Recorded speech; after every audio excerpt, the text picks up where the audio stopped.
kepada Ibu Karunia Galih Permadani SPD MSc selaku dosen mata kuliah Biologi Sel dan teman-teman yang berbahagia. Di sini saya Nurul Inayah dari memaparkan hasil diskusi dari kelompok kami yang beranggotakan Diah Anggraini, Eronisa, dan saya Nurul Inayah. Baik, langsung saja ke pembahasan yang pertama. Waktu dan tempat saya persilahkan. Yang pertama adalah struktur kompleks Golgi. Badan Golgi adalah sebutan terhadap kantong-kantong khas yang terdapat hampir di semua sel eukariotik. Badan Golgi terbentuk oleh susunan lempengan kantong-kantong yang khas dikelilingi membran. Lempengan kantong ini disebut sisterna. Dalam sel tumbuhan, badan Golgi terdiri atas susunan dari beberapa sisterna.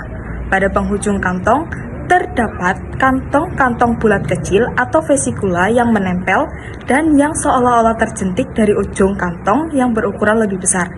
Dalam sel tumbuhan, badan Golgi terdiri atas susunan dari beberapa sisterna. Pada umumnya, badan Golgi mempunyai 4-6 sisterna yang berjarak sekitar 10 nanometer antara satu dengan yang lainnya. Lebar masing-masing sisterna bervariasi antara 500 sampai dengan 1000 nanometer. Selanjutnya, sisterna yang sedang tumbuh berada pada posisi terbawah dengan pinggiran kantong yang mulai menggelembung disebut dengan permukaan cis badan Golgi. Sisterna yang sudah melalui pertumbuhan dengan pinggiran kantong yang menggelembung lebih besar berada pada posisi teratas yang disebut dengan permukaan trans. Sedangkan sisterna yang berada di antara permukaan cis dan trans merupakan kantong-kantong yang sedang tumbuh dan bergerak hingga mencapai permukaan trans. Selanjutnya adalah pembentukan badan Golgi. Pembentukan intraseluler badan Golgi, beberapa pendapat tentang asal badan Golgi, yaitu yang pertama, vesikula yang melepas dari membran luar pembungkus atau menyelimuti inti. Yang kedua, vesikula yang dikirim dari retikulum endoplasma. Yang ketiga, vesikula yang dibentuk oleh tonjolan ke dalam dari membran plasma. Yang keempat, pembelahan badan Golgi yang terdapat di dalam sel. Badan Golgi berasal dari vesikula yang dikirim dari retikulum endoplasma. Vesikula ini disebut dengan vesikula transisi.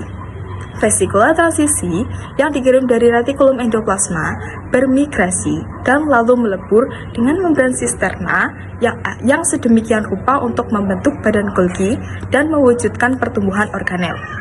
Selanjutnya, dalam badan Golgi terdapat enzim-enzim yang terdapat pada kompleks Golgi. Pada kompleks Golgi, terdapat banyak enzim yang bersifat heterogen.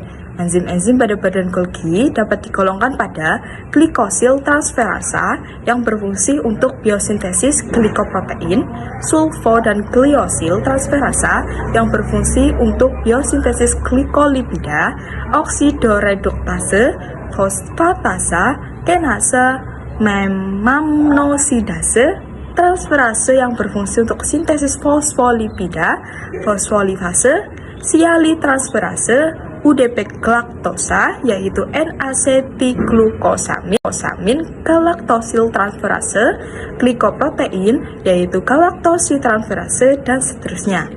Yang selanjutnya adalah peranan kompleks Golgi dalam sel eukariotik. Badan Golgi sebagai organel sel eukariotik mempunyai fungsi yang beragam. Antara lain, pertama, mengemas bahan-bahan sekresi yang akan dibebaskan dari sel. Yang kedua, memproses protein-protein yang telah disintesa oleh ribosom dari retikulum endoplasma. Yang ketiga, mensintesa polisakarida tertentu dan glikolipids. Yang keempat, memilih protein untuk berbagai lokasi di dalam sel. Yang kelima, memperbanyak elemen membran yang baru bagi membran plasma.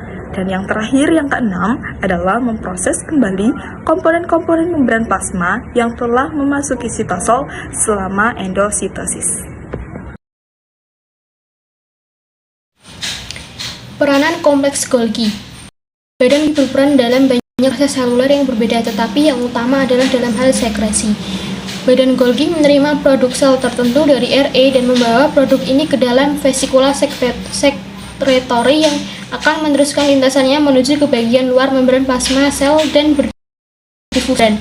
Bagian ini dapat terbuka dan membebaskan isi vesikula keluar. Proses ini disebut eksositosis. Protein yang disintetis oleh RE dipindahkan ke dalam badan Golgi. Di sini karbohidrat tambahan dapat protein-protein ini terkumpul di vesikula sampai penuh. Vesikula ini dapat berpindah ke permukaan sel dan mengeluarkan isinya ke bagian luar. Vesikula berprotein yang lain pada badan Golgi dapat disebut sebagai lisosom. Pemrosesan protein dimulai pada RE dan dilanjutkan di dalam sisterna badan Golgi. Protein ditransfer ke bagian cis-diktosom. Semua glosiprotein dari RE yang sampai pada cis badan Golgi memiliki cincin oligosakarida sebelumnya melewati satu sisterna Golgi ke sisterna berikutnya. Protein akan mengalami sisterna cis akan pada akhir cincin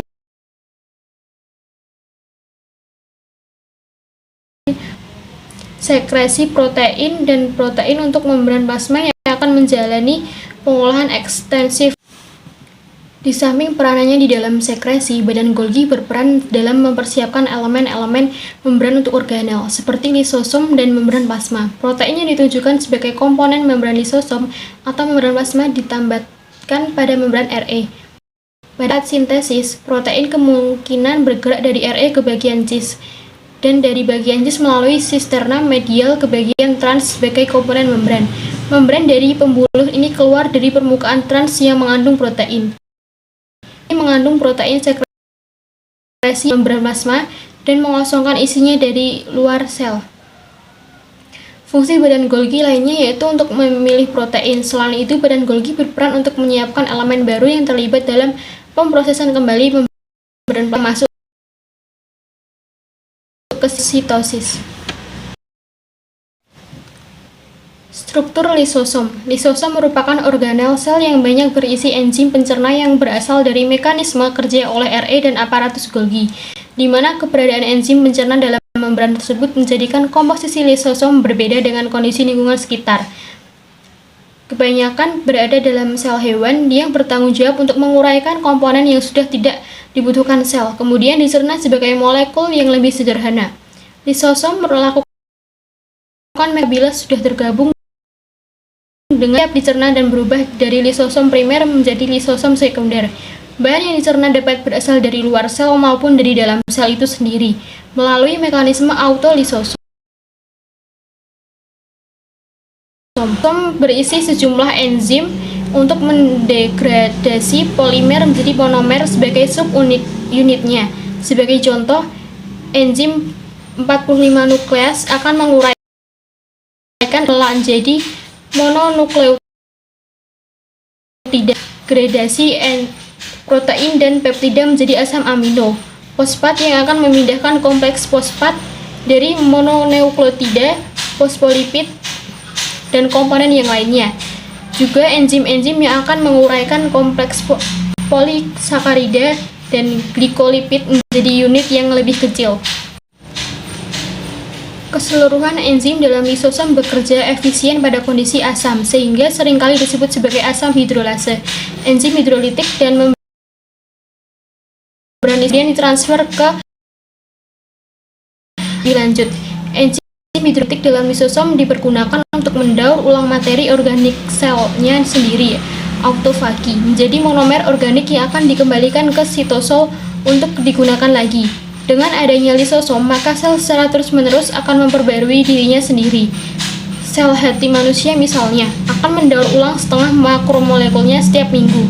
Hubungan mekanisme kerja RE dan alat Golgi meliputi struktur dan fungsi, di mana sesaat setelah protein disintesis dalam REK, maka protein-protein tersebut akan meninggalkan REK dalam vesicle transport yang memiliki 3 bagian, yaitu cis, medial, dan trans. Masing-masing bagian memiliki enzim berbeda yang akan memodifikasi protein sekret dan protein membran tergantung dari struktur dan tujuan akhir. Gambaran mekanisme hubungan RE dan aparatus Golgi dan juga lisosom dapat menghasilkan protein sekret serta protein yang dibutuhkan untuk organel di dalam sel secara skematis dapat dicermati dalam gambar 4.4 sebagai berikut. Selanjutnya yaitu gambaran jalur protein dalam sel eukariotik. DNA dalam inti akan mengkode melalui mRNA yang ditransferkan menuju ribosom dalam sitosol. Ribosom mensintesis protein yang langsung menuju ke retikulum endoplasma kasar. Setelah translasi lengkap dalam RE, protein akan berpindah melalui vesikula menuju ke kompleks Golgi.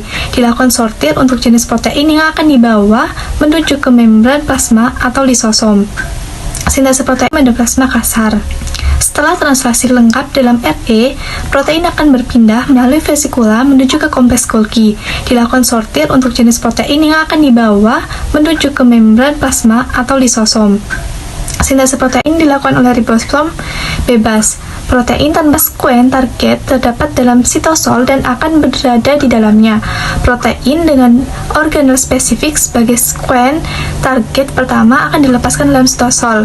Protein kemudian dapat diimport menuju mitokondria, kloroplas, peroksidos, dan nukleus.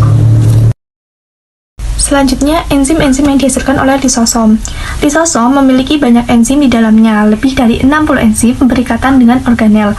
Dalam sebuah organel, keberadaan enzim berperan penting dalam pertahanan sel. Enzim lisosom mempunyai pH optimum yang bersifat asam sekitar 5,0. Hal tersebut dimaksudkan untuk efisiensi atau fungsi enzim lisosom dapat terjaga. pH lisosom harus lebih rendah daripada pH sitosol. Enzim lisosom bersifat laten dan dikenal dengan istilah model kelatenan enzim lisosom. Jika lisosom dalam keadaan utuh atau materi yang akan dilisis belum berfungsi dengan lisosom, enzim-enzimnya tidak dapat menghancurkan atau tidak berfungsi. Enzim lisosom yang tergolong enzim nukleus adalah RNase yang subbabnya RNA dan DNase yang subbabnya DNA. Keduanya berasal dari jaringan hewan, tumbuhan, dan rilsuf. Enzim rilsuf terdiri dari yang pertama ada B-galaktosidase, subbabnya galaktosida, asal lisosom dari jaringan hewan, tumbuhan, dan protista. Yang kedua ada A-galaktosidase, subbabnya dari glikogen, dan yang ketiga ada A-manosidase, subbabnya dari manosida, dan yang terakhir ada B-glukoronidase, subbabnya dari polisakarida dan mukopolisakarida. Berikut ini adalah tabel enzim-enzim lisosom.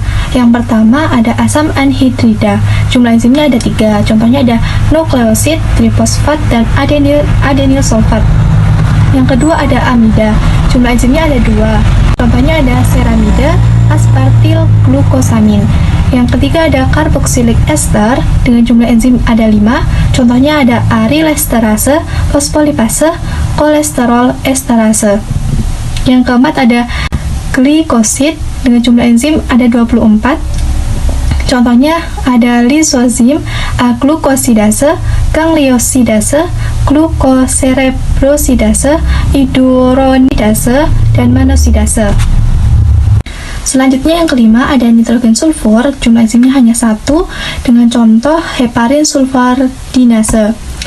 Yang keenam ada peptida dengan jumlah enzim 17, contohnya ada cetepsin, karboxpeptidase, elastase, dan kolagenase. Yang ketujuh ada fosforik diaser dengan jumlah enzimnya ada 5, contohnya denase 2 dan sphingomyelinase. Selanjutnya ada fosforik monoester dengan jumlah enzimnya 3, contohnya ada asid fosfatase, fosfoprotein, dan fosfatase. Yang terakhir ada sulfur ester dengan jumlah enzim ada 6, contohnya arisulfatase, cerebrosid sulfatase. Selanjutnya yaitu mekanisme pencernaan lisosom. Organel yang berfungsi dalam proses pencernaan intrasel adalah lisosom.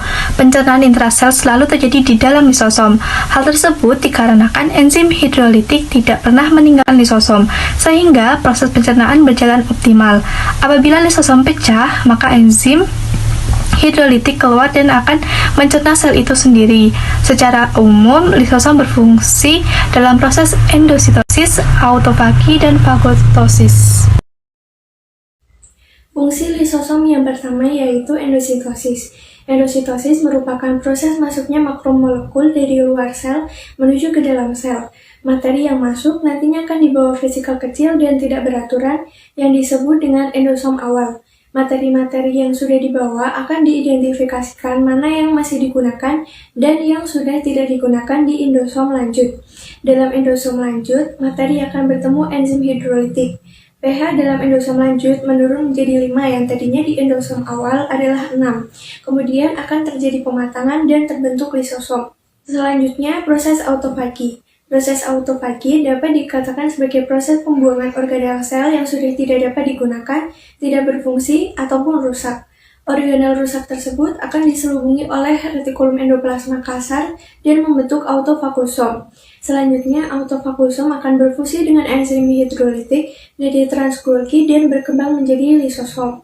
Fungsi lisosom yang ketiga yaitu fagositosis. Fagositosis adalah proses makan pada sel, yaitu dimasukkannya partikel besar dan mikroorganisme seperti virus dan bakteri ke dalam sel. Membran akan membungkus partikel yang masuk dan membentuk fagosom. Selanjutnya, sama seperti pada proses autofagi, fagosom akan berfungsi dengan enzim hidrolitik dari trans-Golgi dan berkembang menjadi lisosom. Selanjutnya yaitu poin kesimpulan. Badan Golgi adalah salah satu organel dengan fungsi dan peranan yang khas dalam sel eukariotik. Badan Golgi berbentuk tumpukan atau stak dari sejumlah lempengan atau sisterna dengan pinggiran yang menggelembung dikelilingi kantung-kantung bulat kecil atau vesikula. Pembentukan badan Golgi baru berawal dari terbentuknya sisterna hasil penggabungan vesikula yang berasal dari berbagai sumber dalam sel. Sumber yang lebih diyakini secara luas adalah retikulum endoplasma. Fungsi dan peranan badan Golgi ialah untuk mengangkut material ke berbagai tujuan selular, terutama dalam hal sekresi. Selanjutnya, lisosom. Lisosom merupakan organel sel yang banyak berisi enzim pencerna yang berasal dari mekanisme kerja oleh retikulum endoplasma dan aparatus Golgi.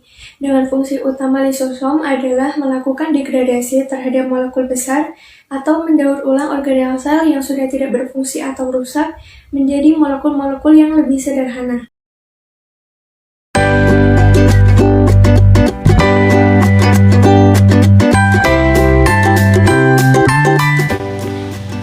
Demikian penyampaian materi dari kelompok kami.